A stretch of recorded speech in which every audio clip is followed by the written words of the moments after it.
हेडलाईन्सचे प्रायोजक आहे NBC bearings, लांब पळण्यासाठी। अर्थसंकल्पीय अधिवेशनापर्यंत जुन्या पेन्शनबाबत निर्णय घेणार। मुख्यमंत्र्यांकडून कर्मचारी संघटनांना शब्द। उपमुख्यमंत्री अजित पवारांची माहिती। जुन्या पेन्शनबाबत सरकारनं कोणतीही ठोस तारीख न दिल्यानं कर्मचारी संपावर ठाम, तर लिपिकांचा संपामध्ये सहभाग नाही। सरकारी, जिल्हा परिषद, निमसरकारी कर्मचाऱ्यांचा जुन्या पेन्शनसाठी संप। छत्रपती संभाजीनगर आणि नाशिक जिल्ह्यातील जवळपास 19,000 कर्मचारी संपात सहभागी। राज्यातील परिचारिकांचा आजपासून बेमुदत संप। निवृत्ती वेतनाचा लाभ आणि निवृत्तीचं वय वाढवण्याची मागणी। आरोग्य सेवेवर मोठ्या परिणामाची शक्यता। महागाई आणि बेरोजगारीमुळे तरुण संतप्त। पीएचडी करणाऱ्याला नीलमला दादांनी मार्गदर्शन करावं।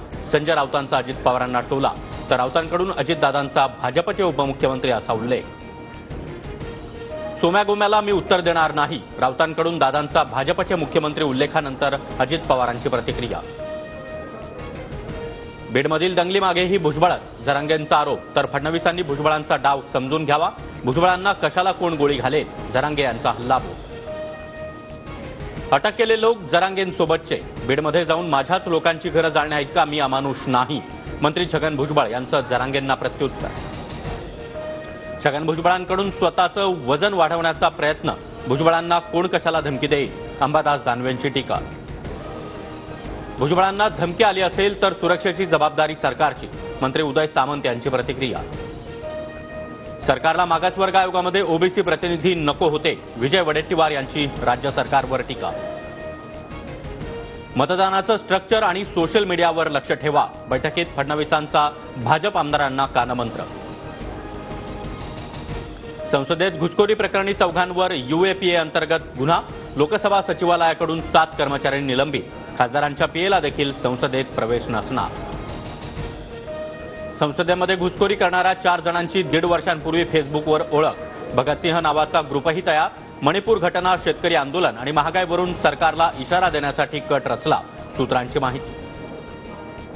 संसद घुसखोरी प्रकरणानंतर अंबाबाई मंदिरातील सुरक्षा अलर्ट मोडवर। मंदिरामध्ये येणाऱ्या भाविकांच्या साहित्याची कसून तपासणी होणार।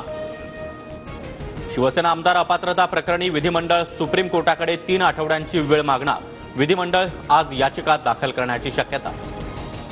स्पर्धा परीक्षेतील पेपरफुटीला आळा घालण्यासाठी सरकार नवीन कायदा आणणार। सामान्य प्रशासन विभाग तज्ज्ञांची समिती गठीत करणार। कारखान्यामध्ये महिन्यातील 7 दिवस ड्रग्जची निर्मिती। ललित पाटीलची पोलिसांसमोर कबुली। पोलीस ललितच्या आणखी 2 साथीदारांना ताब्यात घेणार। राज्य मंत्रिमंडळाची संध्याकाळी 6 वाजता बैठक। अवकाळी पाऊस आणि मराठा आरक्षणाबाबत चर्चेची शक्यता। अवकाळी पाऊस आणि गारपिटीमुळे नाशिक जिल्ह्यातील 15,868 हेक्टरवरील द्राक्ष पिकांचं नुकसान। सुमारे 4,76,000 मेट्रिक टन नुकसान झाल्याचा अंदाज। हेडलाईन्सचे प्रायोजक आहे एनबीसी बेरिंग्स, लांब पळण्यासाठी।